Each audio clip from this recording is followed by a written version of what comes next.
Hey, this is James with TigersTeethBlades.com, and in this video we will be talking about hole saws. So I got a couple different hole saws here. This video will talk specifically about the carbide, and then I can kind of transfer an ideas from the carbide about how to do the steel ones.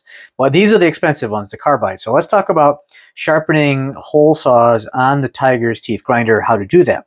So when we do that, what we'll want to use is we can either use, I'm going to kind of move this up here, and forgive me because sometimes this will go in and out of focus. I don't have much choice about it, but I'll do my best.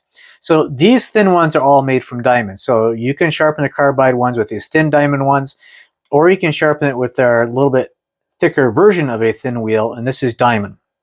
Again, all the time that you sharpen carbide, you really need to be using the diamond wheels. This main wheel on this particular grinder is made from CBN, which is called cubic boron nitride. That is for steel. Now, if we're going to be sharpening a hole saw that's made from bimetal or just spring steel, then we would use a different version. This one happens to be the CBN that's designed for it. What I do, and I know this is kind of sloppy way and ugly way to do it, but until I start painting the shaft, the like shank on these, I mark it on there with blue. I think you can probably see that there's blue on that. So blue, anything that's got the blue on it, those are diamond. Okay, so let's get into it a little bit. First, let's take a look at what needs to be sharpened on this. Where is the actual edge? Because even though this huge carbide chunk in here is in here, the whole thing itself is not doing cutting. And I decided, well, the best way to show that is to see where it's wearing during a cut. So I put what's called die chem, which is a metal die, and then I did some cutting in just some wood to have it wear out where the cutting is happening. So if you can see, hopefully you can see in there, if you see the silver part right there at the edge, that's the only part that's really doing the cutting. It is the widest part of this carbide piece. It's kind of I think it's a trapezoid shape that this actually forms, but that's where the cutting's happening. And you can see here, this is where the cutting is happening, is along this edge. Some of the die chem is worn off just because as the material gets removed, it was rubbing against it. You can see the same thing in this version. This is a Diablo version, that along the little tips right here of the carbide, you can see that that's where it's wearing. That is the cutting edge. In fact, it's not even the full, I guess you could say, depth of that piece of carbide. It's just that edge along the top. Okay, so let's talk about how to sharpen it. So the first thing we'll do, I've already pulled the center drill out of this one. This one's got a quick release on it. It's pretty easy to remove. And when we go ahead and do that, what we want to do is we want to find out, and this one's a little bit of a struggle, isn't it? Anyway, what we'll do is we'll come in here and find the angle that we need to operate at. So before you even start the grinder, take a minute to find out what that angle is. So that is about the angle I want to operate at. And again, it's only this top part that I'm really concerned about. I don't really have to go all the way in on this to get the thing back to razor-like edge on it. And when I am sharpening carbide, I will just come in here and I will just kind of, as this is spinning, I'll just kind of come in here and rub it on it. And it's also a good idea too, if you use a marker and you can put a marker on each of these, and that way you can see, okay, did I actually grind, did I actually grind that edge of it where it needs to be ground? And you can keep track of where you started out at. All right, so let's go ahead and give this a whirl.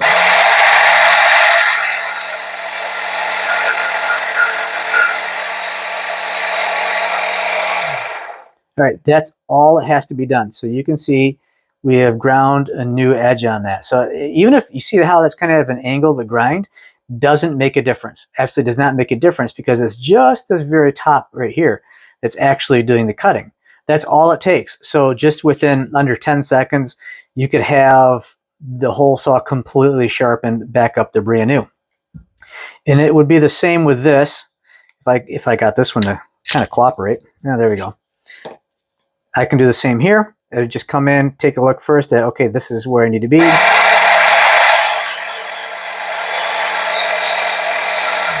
And that is all it would take. Okay, so if you can kind of see, maybe a little tough to see, you see that one bit right here. In fact, let me get something out to point with. If you can see this little bit, how that one's shinier than the rest, That's the sharpened one. That's all it takes. Now, when you get something like this, these do not have the Diablos like this, or the style, anyways, not just Diablo, have very little carbide on here. So just be real quick. Normally, something that's thick like this, you can kind of rub this on here just a little bit. But for the Diablos or any similar one that has this style, just with a small tip on there, you can just be kind of quick about it. Otherwise, you're going to grind too much into it. So that's really all it takes. And you've got yourself a completely resharpened hole saw with the grinder. If you're going to be sharpening bimetal or steel, it's actually very similar, except you'd use the cubic boron nitride. I'll use this diamond one just for demonstration purposes only, but that's not really what you want to do for yours. If you take a look, see if we can get the camera to focus on this. As I rotate this, you can kind of see, not real well, but you can kind of see that it's actually just this very, very tippy top edge is where the paint's worn off, and that's the only part that needs to be sharpened. So the whole thing into the gully doesn't need to be ground. So let's do that real quick.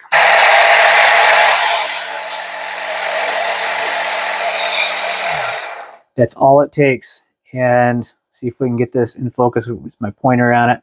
See that shiny edge? That's the newly sharpened surface. So now you can go through, and again, I would take a marker. On this one, you don't necessarily have to, I wouldn't mark all of these to see if it's been ground or not.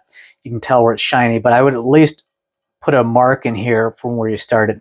And even though on this, there's a lot of teeth on here, actually, as quickly as you can do it, it doesn't take long to sharpen this. So there you have it on how you can sharpen a hole saw that's made from steel or bimetal.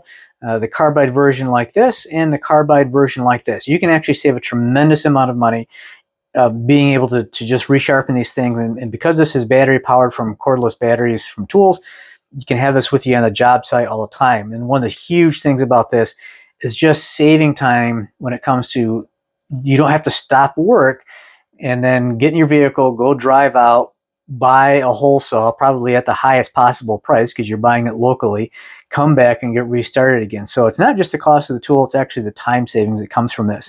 And one thing I will mention too is the larger ones like this, you really wouldn't even have to remove that center drill out of it. You can just come in and go to town on it and get it sharpened up. But they'll be like brand new sharp-wise.